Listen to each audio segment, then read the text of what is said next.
So using my square tapered file, I stick it in here and I start rotating. And this is going to take a little bit of time because you rotate and then you test to see if it's big enough. And then you put the file back in and you rotate and test. So I'm going to continue doing this and I'll get back. The first file, I went all the way through and it doesn't fit.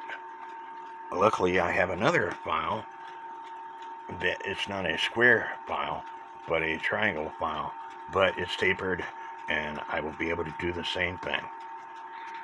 So now I got the hour hand on and it fits snugly. Now I have to work on the minute hand. I always keep my broken hands, that way I can use as washers and parts and stuff. And in this case, I told you I would need a square washer, but I don't think I do, because when I put this hand on, it only goes so far. So now I have to come up with a nut and another washer that will fit on this thing. This thing has got a hole in it. The original hands would have had a tapered pin. And so, but because I don't have a square, I don't have the original hands, and I don't want to use a square hole hand. That way the round hole hands you can adjust without having to take the thing all apart to adjust. Now I've got videos I'm showing you how to adjust everything, but I don't want to do that. I want to use a round hole hand. And these are plastic hands. If they were bone hands, I would not suggest making them round hole hands. If they're antique hands, I wouldn't suggest making them round hole hands. But these are plastic hands. So what I'm doing is not going to matter. So I had to take the back door all the way off again because the Verge crutch assembly came out of its hole. And the reason why it came out of its hole is because this rear plate came forward. So when it comes forward, there's too much inch and the Verge crutch assembly just fell out of the clock. So I put one of those wire pins that I put over here, so now it doesn't come forward. If you get this cheap set of brass screws like I did, they're a one-time use deal. After one-time use, the heads screw up on them. So what I would suggest is you take a cutting tool. They're all Phillips. The bigger size heads stay fairly decent, but the smaller, longer screws, and yes, I'm using the right bit, but these screws screw up easily. So you take this cutting tool and you put a slot in it.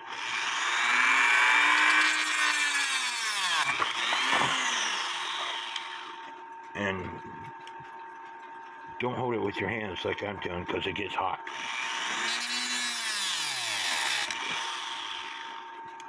And after you put that slot in it, you can use a standard size screwdriver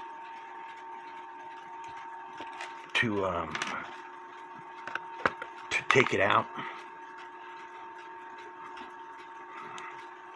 You should be able to still use your Phillips screwdriver like that, but using a standard size screwdriver, you can use that slot that you just put in, because I put those brass screws in this to hold the back door on, and this screw right here I couldn't get out. I had to use this cutting tool while the screw was in to put a slot because the regular head screwed up. I guess what I'm getting at is you get what you pay for, and you might want to spend a little bit extra on your screws. Now I want you to look at something. I can walk up to this clock, take the weights off, take the pendulum off, because you would be stupid to move the clock with the weights and the pendulum on it, but grabbing it by the face, I could safely and confidently take this thing off the wall because of the way I modified it. As you can see, the eyelets are in this board. The eyelets are screwed to the case on both sides. And so I could safely pick this thing up. Unlike that cheap bend board that those hooks went into. So this is why it has taken me, this is part of the reason why it has taken me 4 years to work on this clock. This is not the only clock that I've worked on. If this was the only clock that I would have worked on, it wouldn't have taken me 4 years to do what I did. But because I didn't like the way it was designed, I changed it. It still has the original hooks, and so and every bit of this stuff that I put on can easily be taken off. For those people who, later on after I die, or if I sell this clock, and by the way, if you want to buy this clock, it's for sale, but it's going to cost you more than $300. Like I said, a very good friend of mine told me in running order, the wooden plate, wooden dial Surrerwerk clocks are $1,500. And he told me that just 4 years ago. So 4 years ago, it wasn't 20 years ago, where clock prices were even higher. 20 years ago, 25 years ago, this might have been a $3,000 or $4,000, $5,000 clock. But 4 years ago, he told me, in working order, the wooden plate, wooden dial clocks, Surrerwerk clocks, were minimum $1,500. This is a porcelain-based, porcelain dial clock. So it's even more rarer than the one that is in the description of this video from the NAWCC. So now it's time. I don't know whether the hand situation is going to work because I can't find a nut that will fit this.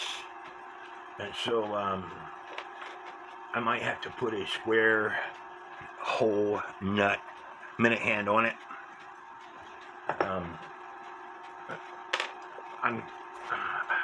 I'm just going to go ahead and do that. I'm going to go ahead and put a square hole minute hand on it.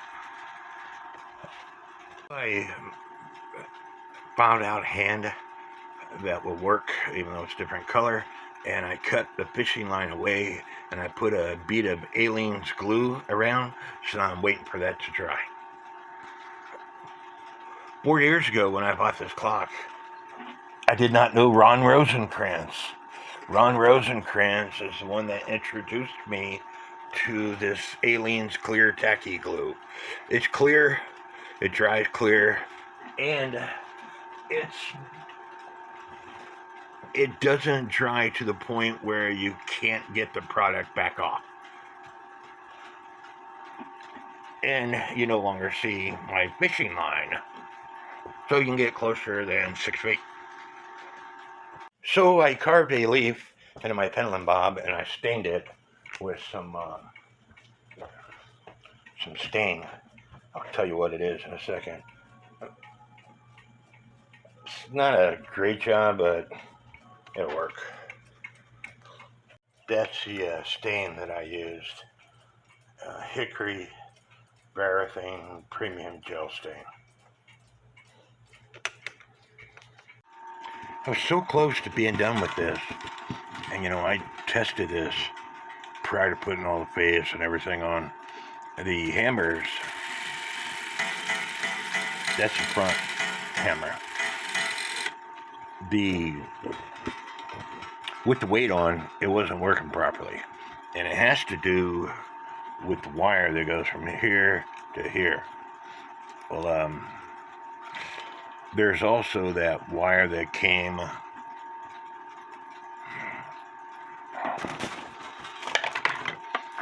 off of here that this spring pulled the hammer down. The rear hammer was broke. So now I have to take this thing back apart to take this lever here out so I can put another wire on. It's, you know, if I was 150, 180 years old, I would break. Things are gonna snap when you try to adjust it. I poked my fingers a few times. I got blood. I got my DNA right there. So 100 years from now, they can get CSI involved and find out who owned this thing. So it's time for me, after I finish my grandfather clock, I wanted to work on this Surrerwerk noisemaker clock again. And in the videos, you've seen that this wire here broke. So I need to duplicate this wire and make another one. And it goes from here into the fourth lever into this arm. And I believe it goes underneath that arm. It's kind of wrapped around it. So it goes underneath all these three arms, and then it goes into this slot. And that's to help give it the spring action. And I broke the other one. So I got a piece of copper wire that I bought from the hardware store that has coating on it.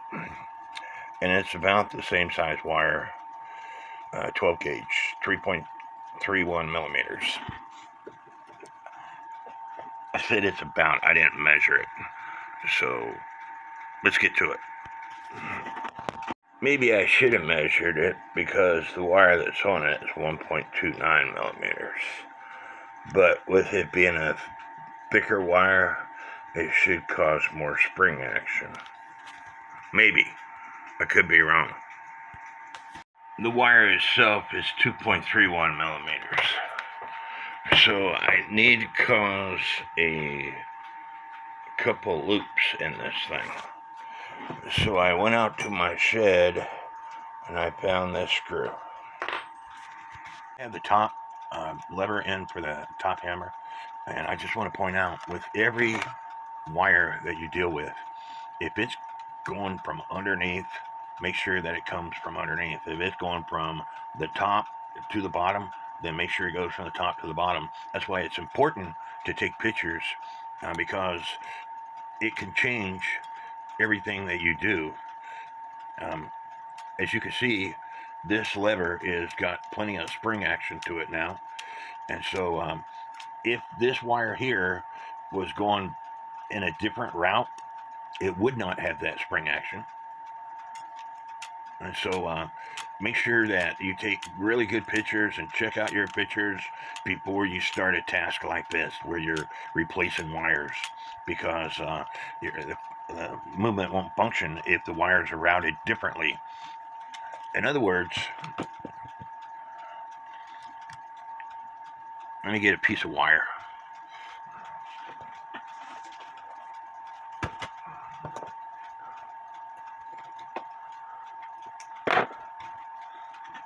Again, that's why my videos are so long. It's because I like explaining stuff to people so they understand what I'm talking about. If this is this piece right here,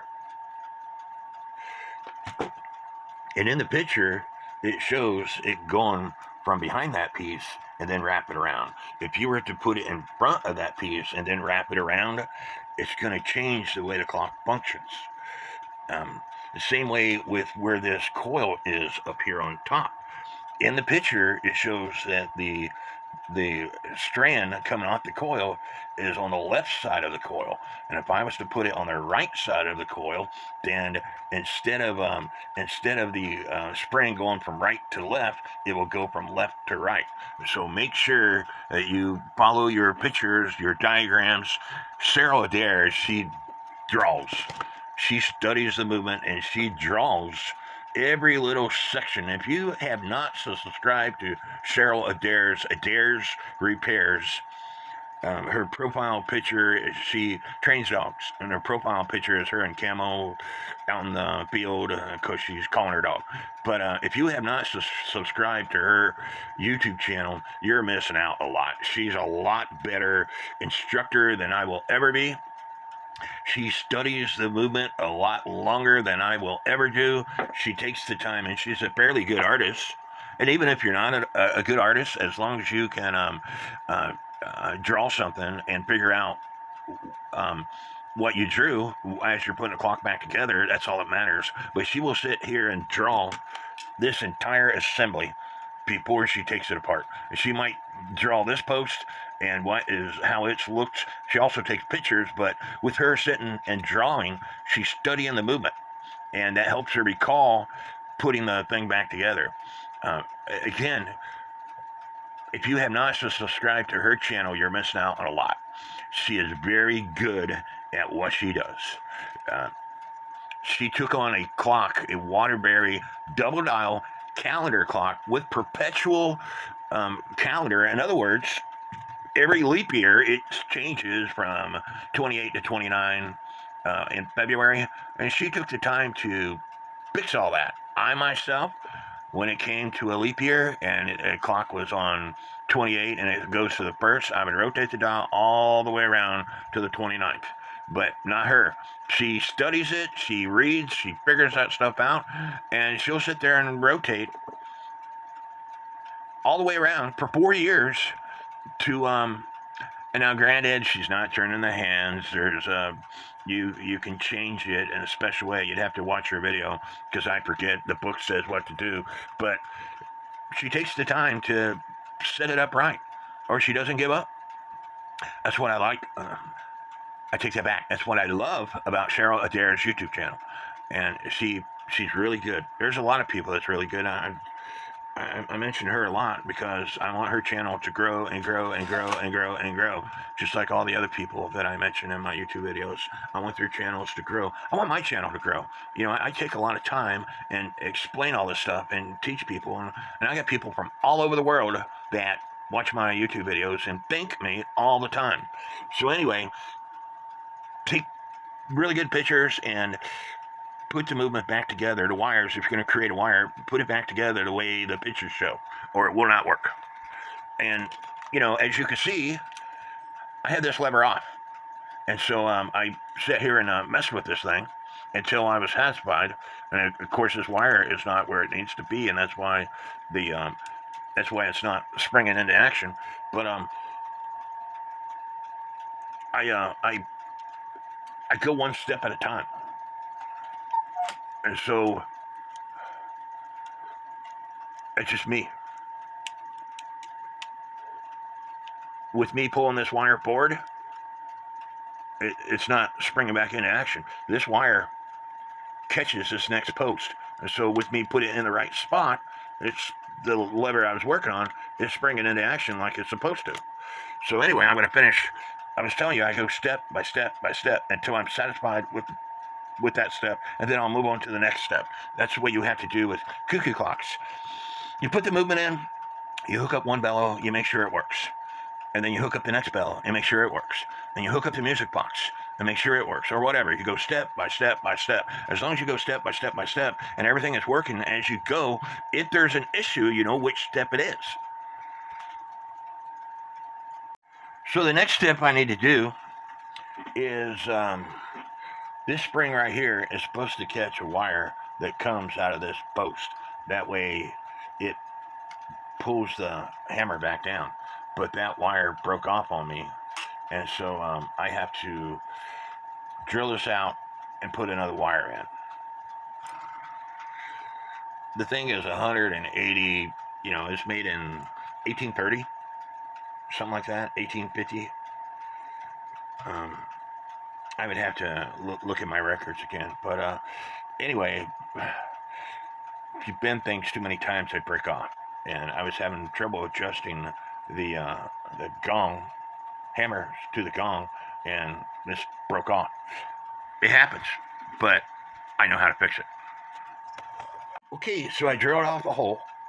I heat treated this wire 3 different times, and it's stronger than only heat treating it twice.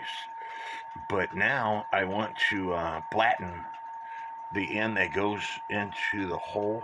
That way it doesn't move back and forth, because the old saying is a square peg don't fit in a round hole. But if you make it square and force it in that round hole, it's not going to come out that easily. You should be able to see it's now flat. So when I put it in that hole, it's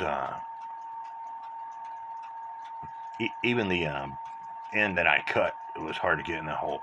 See, now I have to force it in that hole, and so I'm going to pull it through so it stays where I want it.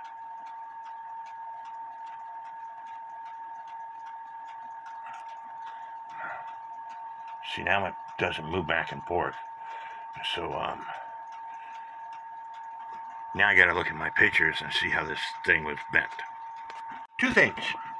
First of all, remember I was telling you about when you put springs on and stuff that you need to make sure you pay attention. This wire here was touching these two posts, and that's why it was making all that weird noise. Second is, if I was to put this up to where the hammer hits the inside gong, listen to it.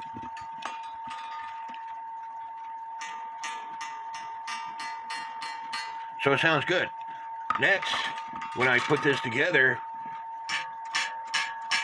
it sounds like crap. Well, I discovered that the inside gong is touching the base of the top of the wood, and that was my whole issue. So now I need to adjust it so it comes down some.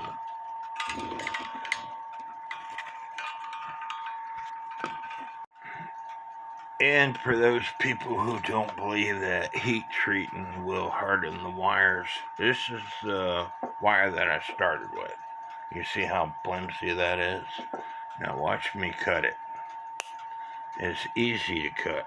This is a piece of wire that I heat treated.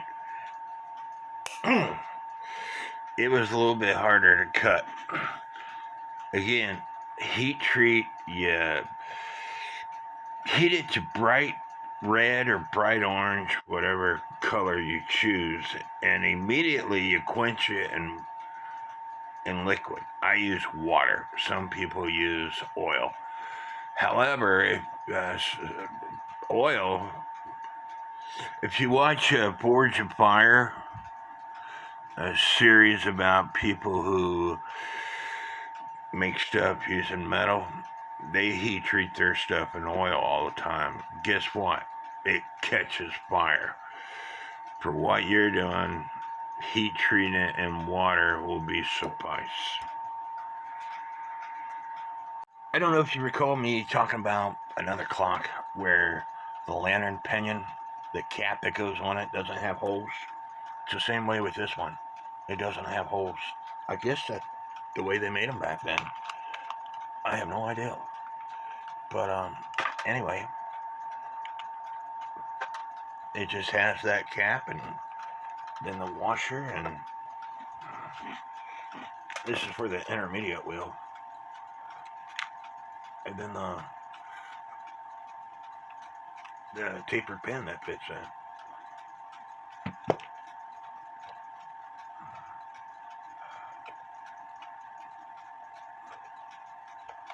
And I can't see with this camera in my way, sorry.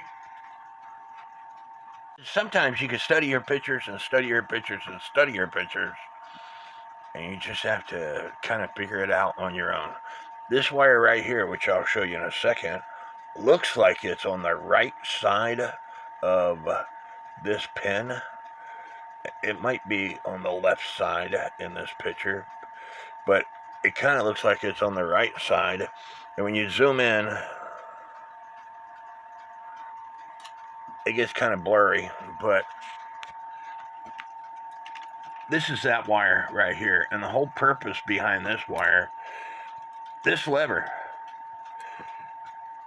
is attached to this, which has got a pin on it, which catches the pins on these wheels. And at certain times, this black lever catches on the raised part of this wheel, so it pulls it out. And the whole purpose behind that wire is to put it back in place. And that way that pen only catches, those wires are so long. And it'll catch the long wires, but it won't catch the short wires.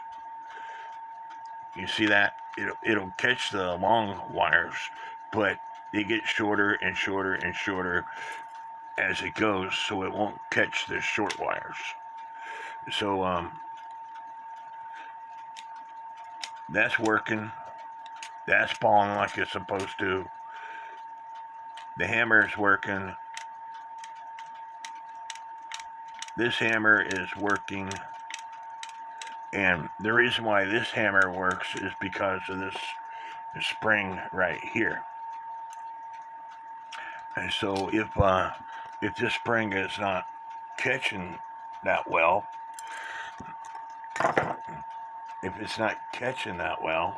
well, you push it back some, and then it'll catch.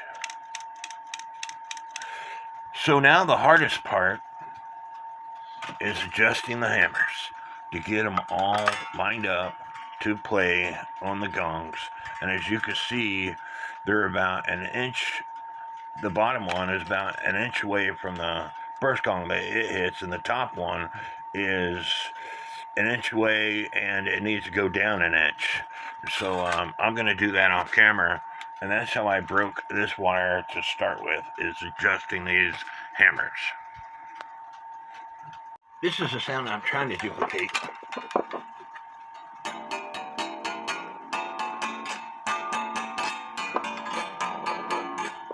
If I hit the right thing, sorry. That's the bottom. And that's the top. Okay. I said things really finicky about adjusting. This is the bottom. So I got the spring up too high, and this is the top. And I have no idea what's going on with the top one. And so I'm going to adjust them some more, and I'll get back with you. Now this is the sound the bottom one makes. Sounds great, right? This is the sound the top one makes. Now, they say that the clock is supposed to sound like bees when it's going off. And that does sound a little bit like a bee. I'm going to have to watch. This guy's got a YouTube video on a clock that he bought. That he posted like 10 years ago. And I believe I put a link in the first part of the video of me working on this thing. And I'm going to have to put my hearing aids in and listen to his clock and see what it sounds like. And I think, and I could be wrong here, the reason why it sounds like that is because the way this spring system here is set up. This wire above is the wire that this spring pulls on, and then this wire below has to catch this pin, because if it don't catch that pin, you hear that? It kind of sounds like the same thing. If you don't catch this pin, then this hammer will continue falling, because that's what that wire right here is for, to prevent this top hammer from continuing to fall. And I think that is why it's set up that way, and that's why it sounds that way. I will get my clock stand out later that I made specifically for these Black Forest clocks, so you can see it better. But before, with the weight on, it quit. But as you can see here, it's working just fine with the inside hammer. Now the outside hammer is going to occur after this pushes on this, and this changes it also. Again, don't know if you saw that, so I'm going to show it to you again. The outside hammer is going to occur as this wheel here comes around. You see it's got a higher edge on it, so that's going to bring this to push on that, and then that is when the outside hammer is going to work, along with when this changes position. This is that guy's video. This is the second video that he shot, and I want you to pay attention to something. Let me get this thing to start all over. Watch this lever here.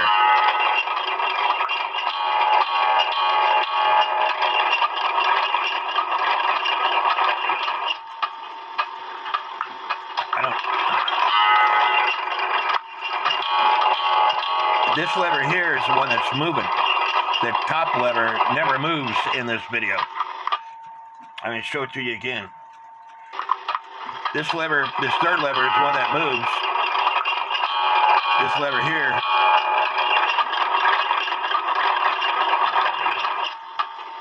and so I honestly, I don't know. Now his clock is set up a little bit different from my clock. His governor pan is right here. And so, do you think it sounds like bees?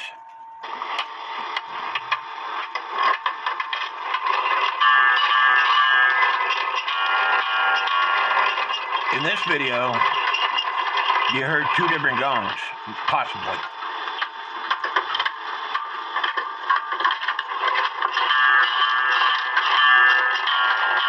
Yeah, you hear two different gongs. So his sounds a little bit different from mine. So maybe I don't have something adjusted right. I'm going to work on it some more and figure out what's going on.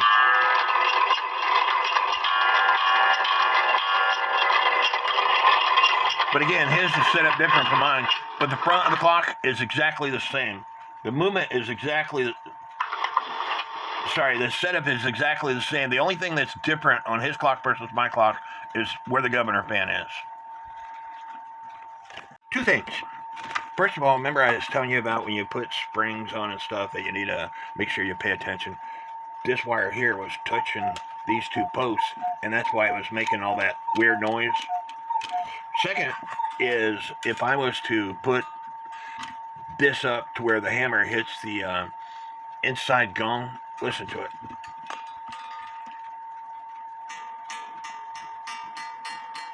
So it sounds good. Next, when I put this together, it sounds like crap. Well, I discovered that the inside gong is touching the base of the top of the wood, and that was my whole issue. So now I need to adjust it so it comes down some.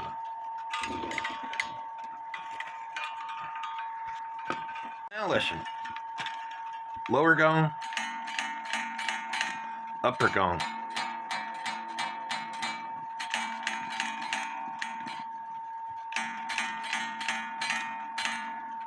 Lower gong needs to be adjusted up just a little bit. And same way with the outside gong. Needs to be adjusted just a little bit. But we are getting there. And I'm going to press the, push the gong itself down versus the hammer. As long as you don't do it too many times, it's a lot easier.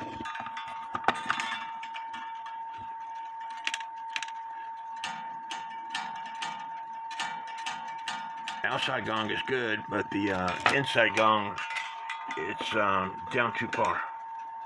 And it only takes micro adjustments.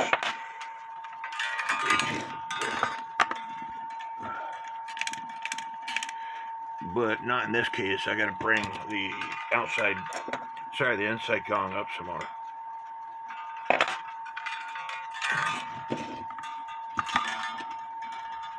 I think I brought it up too much.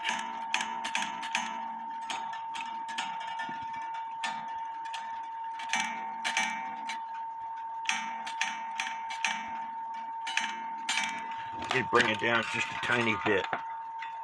Like I said, micro adjustments. And when you don't think you even moved it, you moved it. See, I moved it too far, and I barely even touched it.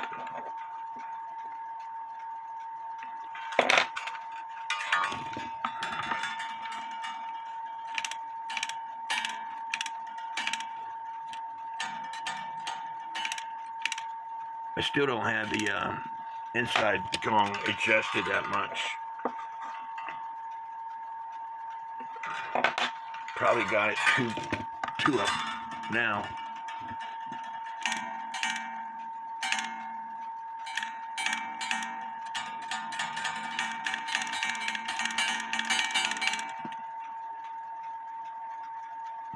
There is clearance between the hammers, and that's what you want.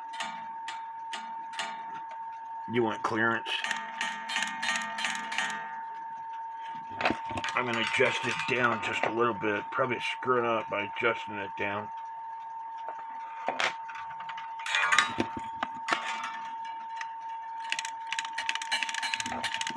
Screwed up by adjusting it down. I said, I'm going to show you the way I'm adjusting it. I mean, it's just micro adjustments. And it's not enough. Anyway, I'm going to continue adjusting this, and I'll get back to you. I couldn't put this movement on my other Black Forest clock stand that I made because of the design. And I don't know if I'm going to be able to hold this light so you could see.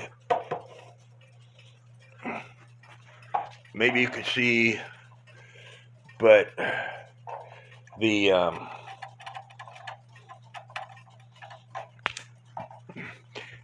bridge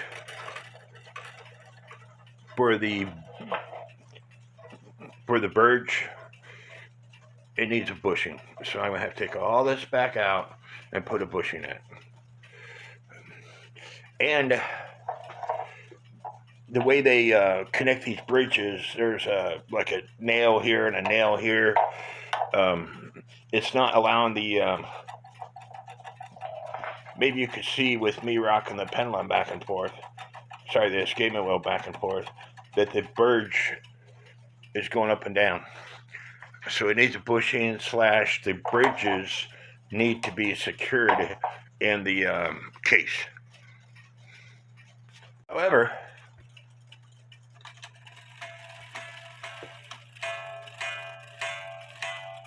we're getting closer and closer because the hammers are striking the way they're supposed to.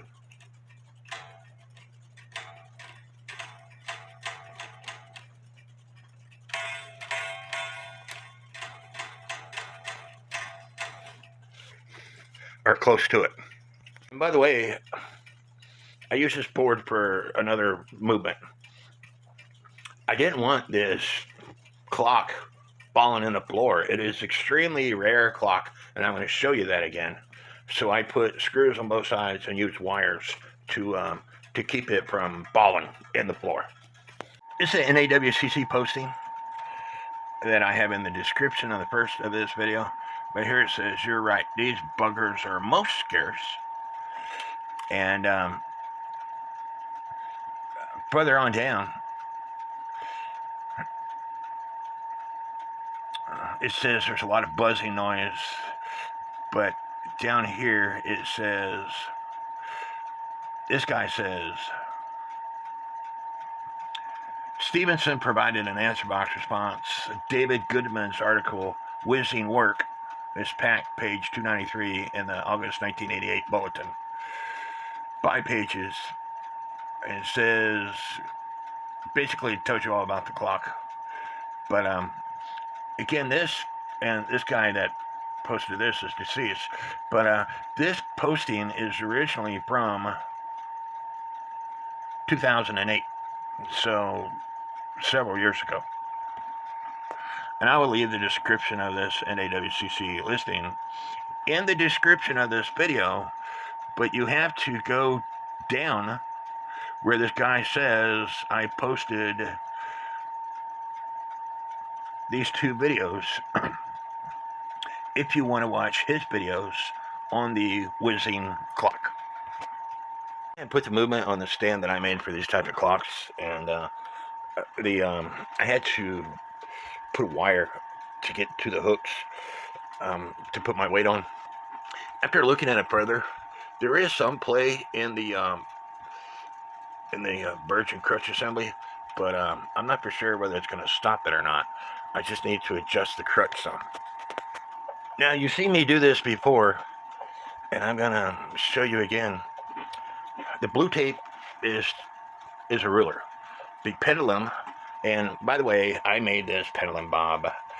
I know it's not correct, but that's what I'm going to use. Your clock, you can use whatever you want. The line here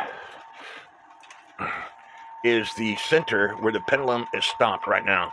And then I got half inch here, the longer lines are the inch. And so with the beat amplifier on, there it, not even a half inch, maybe quarter of an inch. And it strikes again over here, almost an inch.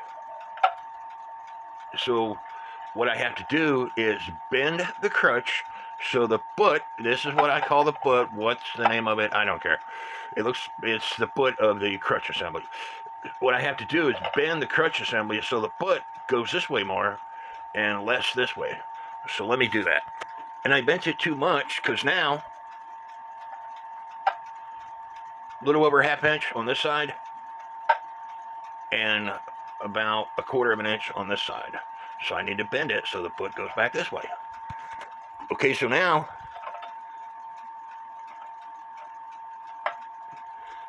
a little over a half inch on this side,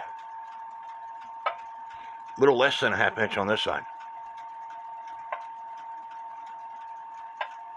So we're getting closer. Again, a little less than a half inch on this side, a little over a half inch on this side. So I need to bend it just a tad so the foot goes to the left. And I've got a video that discusses this. When people say your clock is not in beat, that's what they're talking about. The pendulum is not even from the dead center to the left versus the right. And so you could tilt the clocks on the wall, but most people don't want to see a crooked clock on the wall. And this is how you go about doing that. Show you that it's pretty well perfect, but I don't know whether it's because my stand, the way it's designed, the chain is not falling straight down, or whether the bridge needs a bushing, or whether it needs raised up or down. But anyway,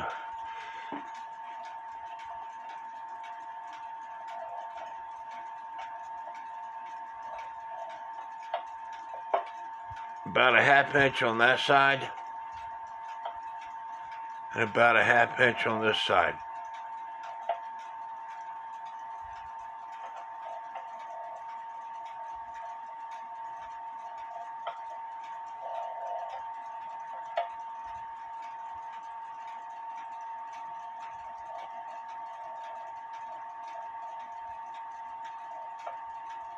Little over a half inch on this side, and about a half inch on this side.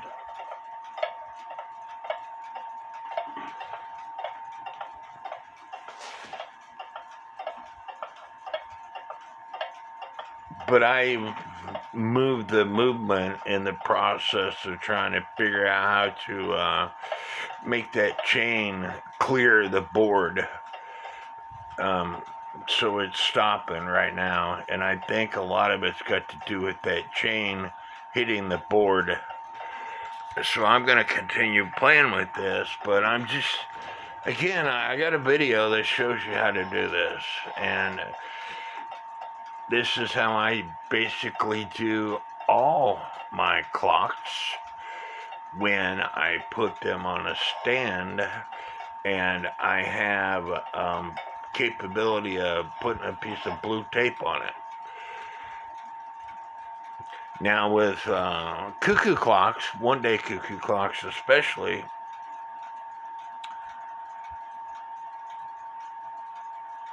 you know, I got the pendulum bob on this, so it's heavier. But if I took the pendulum bob off, and I tell you, whatever side the pendulum leader wire's touching is the way you need to bend it to get the Verge and crutch assembly to rock back and forth with the pendulum leader wire on. But the way I designed this pendulum is it is part of the leader wire. So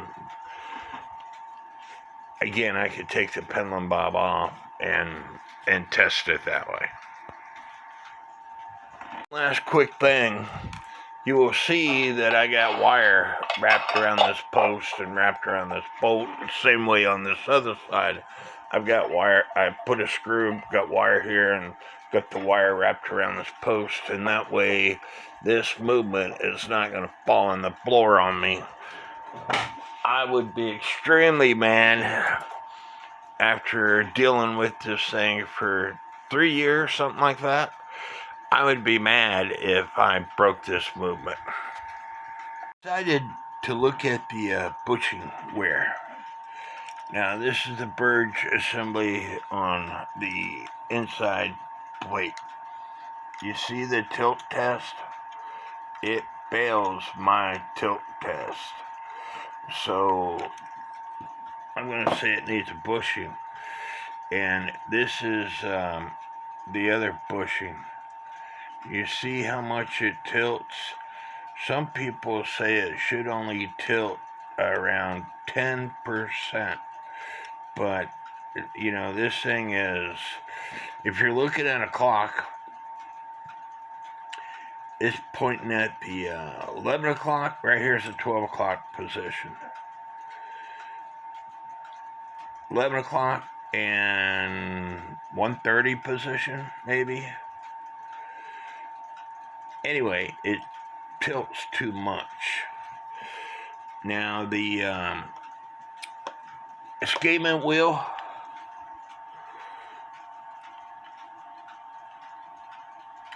I gotta take the second wheel out to show you. Escapement wheel, same way.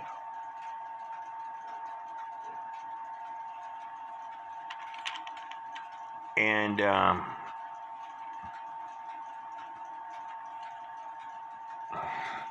older movements, I believe, had some leadway, but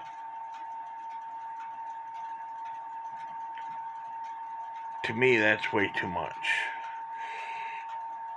Now the question is going to be, do I have a bushing that is this thick and this diameter? That's the question. I might have to order some bushings.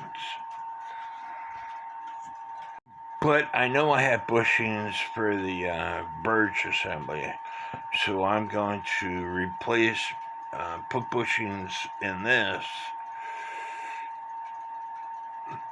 as long as I don't exceed the,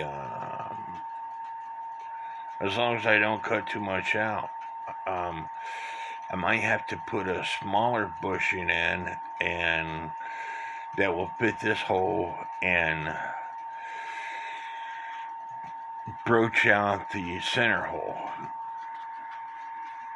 I don't automatically assume that the pivots are the same diameter on both sides. On this side, the pivot is 1.32, and on this side, the pivot is 1.29. 1.2, let me measure it again. 1.2,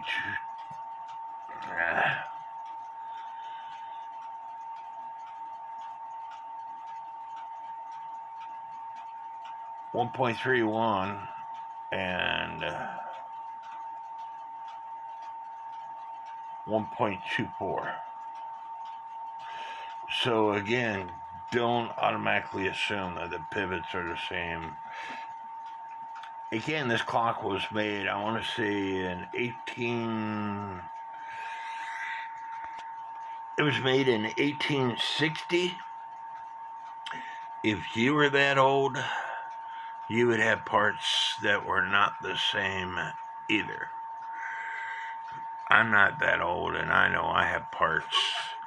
My right hand works great. My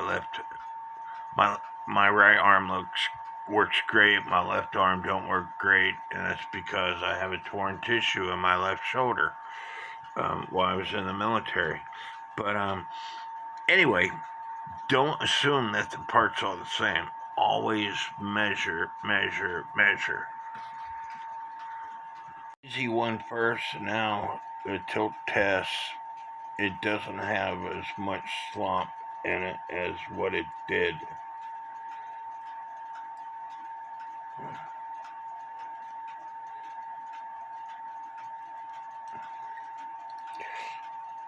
So I'm going to try to do the inside one without taking that bridge off, and that's going to be a challenge. After just putting the one rear bushing in, like I said, I like doing one step at a time to see if it's going to resolve the issue or not. If that one bushing will make this clock last for another 50 years or 10 years or 20 years, I'll be happy.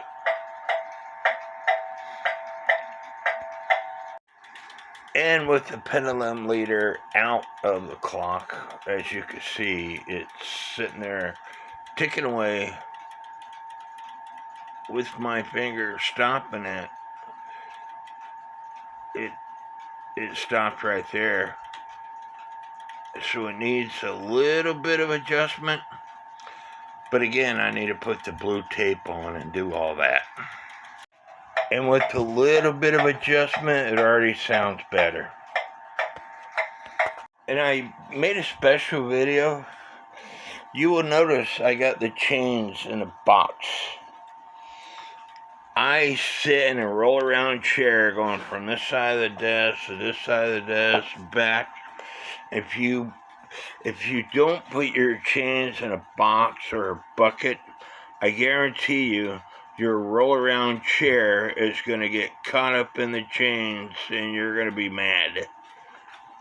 So save your chains by putting them in a box.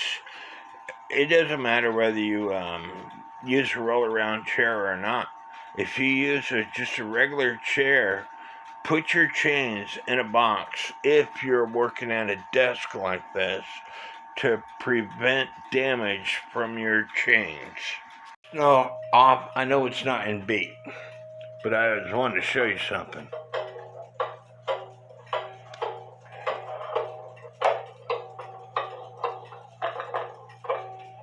It stops almost immediately when I push the bridge in, and that's because there's no inch shake in the wheels, and so I'm gonna have to figure out a way to secure. There's a pin that goes in a hole to hold this plate in. But if you put the plate too far back, there's no inch shake in the wheels, and a clock will not run unless it has inch shake. Okay, so I'm gonna have to figure out a way to push it back where it stops, to where the wheels have inch shake, but where it doesn't come out, because if it comes out, first thing that comes out is a Verge assembly, and your weight's going to hit the floor. It's a lot easier fixing what I thought it was going to be. The problem was the bushings were sticking through the plates, So I had to do was splice up the bushings. I went ahead and replaced the wires that I had, these bent wires, with nails, and they're not the proper system, but I don't want this plate falling board, or this plate falling board. And so now I have in-shake on all the wheels to include the Verge assembly. So now it should sit here and tick away and run. It's 2 o'clock in the morning. Tomorrow's another day. It's the original video of when I first got the clock that I made in December 2021. If I remember correctly, I got the clock around September 2021. 3 years later is how long it took me to get this clock in the state it is. I put it back in my stand. Yeah, it's still 2 o'clock in the morning. As you can see, it sounds good. So, the cool thing about this clock, it doesn't have a count wheel on it, so you don't have to worry about the strike system, other than making sure it works. You don't have to worry about setting the number of hours, for like 12 o'clock, 1 o'clock, etc. So I'm not worried about that because, when I put the weight on, it does activate the hammers. The only thing I'm concerned about is whether the thing's going to stand beat. Again, one step at a time. It's now 4 o'clock in the morning, and I haven't been to bed yet. Too much stuff on my mind. But with the pendulum off, the pendulum leader off, the crutch assembly swings back and forth forever. But once you put the pendulum leader and the pendulum bob on, within a minute it stops.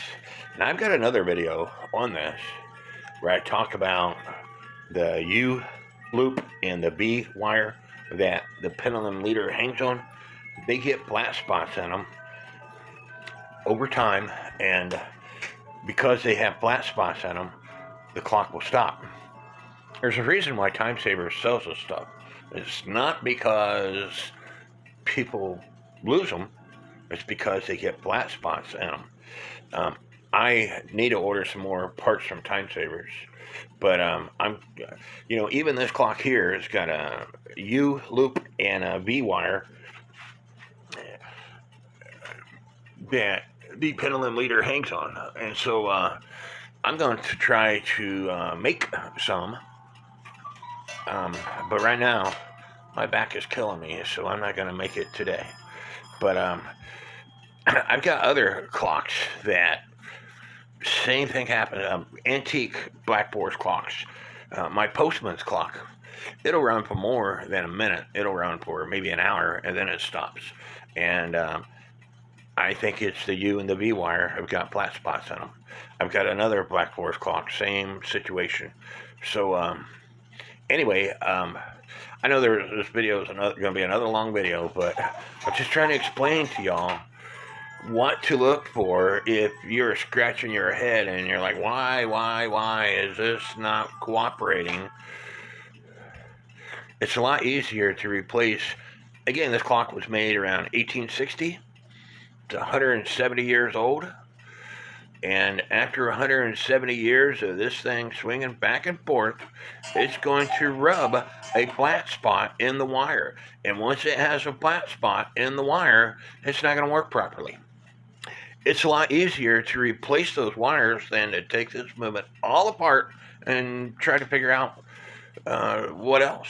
And so, process of elimination. Yeah, I'm not a parts changer, but because, like I said, you could take the pendulum off, because you could do that, and the thing swings back and forth constantly. And once you add the leader wire and the pendulum bob, granted my pendulum bob is heavy. I made it out of a piece of wood. I tried to carve a leaf on it. But granted it's heavy, it should still make this clock work. And so from my experience in dealing with clocks and cuckoo clocks, that is what I'm going to change. Robert Lindsay, the guy that I call Sir Lucky or Grasshopper, he never asked me a question. I've talked about this before. He calls me up one day, video chats with me, and we video chat almost every day. He's like, Mark, and he's scratching his head, pulling his hair out, and he don't have that much hair left. Mark, I can't figure out why, as soon as I add the pendulum, the clock stops. And I'm like, Sir Lucky, you never did watch my video where I talked about the U loop and the V wire, have you? No. I'm like, change it, and you might have to readjust the crutch assembly. But once you do that, your clock will stay running. So he did. That was over a week ago. The clock is still running today. Simple things can easily be replaced and fix your clock. Or I might try super glue and baking soda or super glue and toilet paper to mend what's left, because it's fixing to break off. So I was able to put a bushing in the Verge assembly in this bridge down here, and it was fun to do, but putting a screwdriver underneath the bridge, I was able to hammer the new bushing in, but to bore it out, I had to put a hole in the front, which is no big deal. It should have had a hole in the first place so you can put a drop of oil on the thing. But anyway, now the Verge and crutch assembly no longer tilts as much as it used to. Before, it tilted a lot. So it should have some play in it, I believe, but not that much. While adjusting the Verge and crutch assembly to get it in beat, when I put the pendulum on, it kept giving me erratic errors. You know, I say if the leader wire is touching the left side of the foot, to bend it to the left, and I barely bend it to the left, and then it was showing me to bend it. It was touching the right side of the foot when it stopped, and so because I was barely making any adjustments, more than likely I'm going to say it's this wire right here has got flat spots in it. So I'm replacing that wire. It's not going to hurt. So I'm replacing it. And hopefully you can see this, but there is a flat spot on this old ring, old assembly. It's right here, a great big flat spot. And that's where it hooks onto the loop assembly. So again, you can't have flat spots or it will stop your clock. And you should be able to hear the beat amplifier. It's currently ticking away in the other room. But right there's a flat spot on this one right here. Now and turn it over and see if we see any more flat spots. Yep, another flat spot right there. Can't have flat spots or it'll stop your clock. From me changing that wire, that U wire, the clock's been running for an hour and a half now. So now it's time to put it all back together and hang it on my wall. And you've seen in my video where there were flat spots. And so you can buy the U and V wires from Time Savers for 50 cents a piece. Or I went out and bought a roll of wire at my local hardware store. It's not quite the diameter of the original wires, well, depending on the clock. But as you can see, it's working. Hour and a half, still ticking away. Now that I got it ticking away, I wanted to sort out the gong. Remember the inside gong was making a lot of noise, and that's because the gong wire itself was touching this wire. So I bent it in some by pushing on this, which brought this in. So you had to bring it in so it's not touching the wood, which it's not. And so now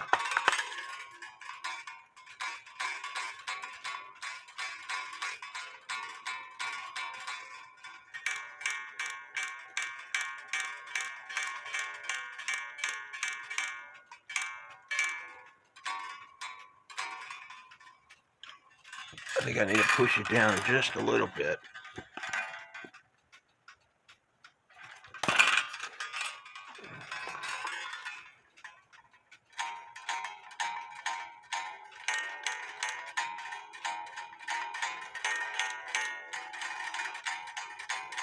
And I'm happy with that.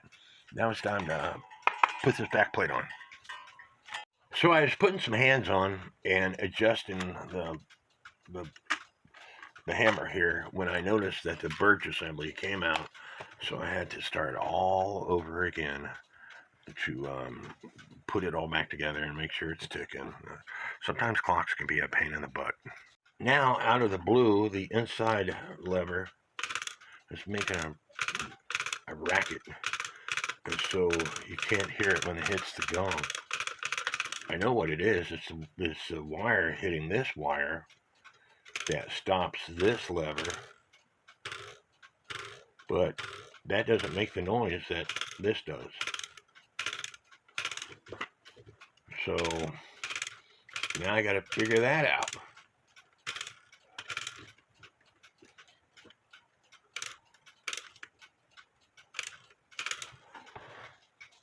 I just don't have the hammer adjusted right. And when I put this thing not actually in place, but put it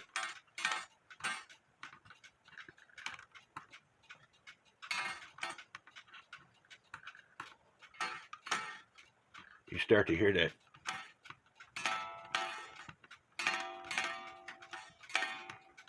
chime, the vibrant sound. So you still hear the clicking noise, which I don't like, but you do hear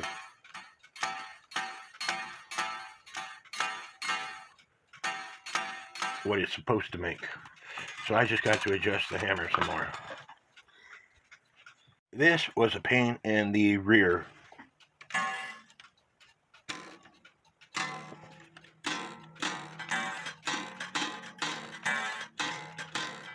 It's not perfect, but I'm going to leave it. I have spent approximately 3 hours trying to adjust those wires. It was a challenge. I think I need heavier weights on the chime side, strike side, sorry.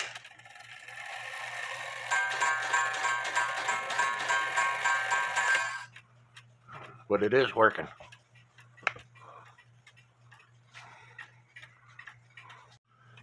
I still need to make doors for the sides, that way the sound amplifies. But I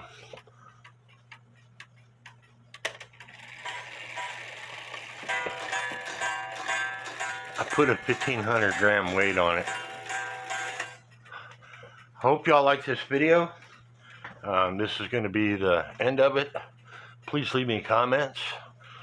Please subscribe to all the other channels that I mentioned in the earlier part of this video. Give me a thumbs up. And may God bless each and every one of you.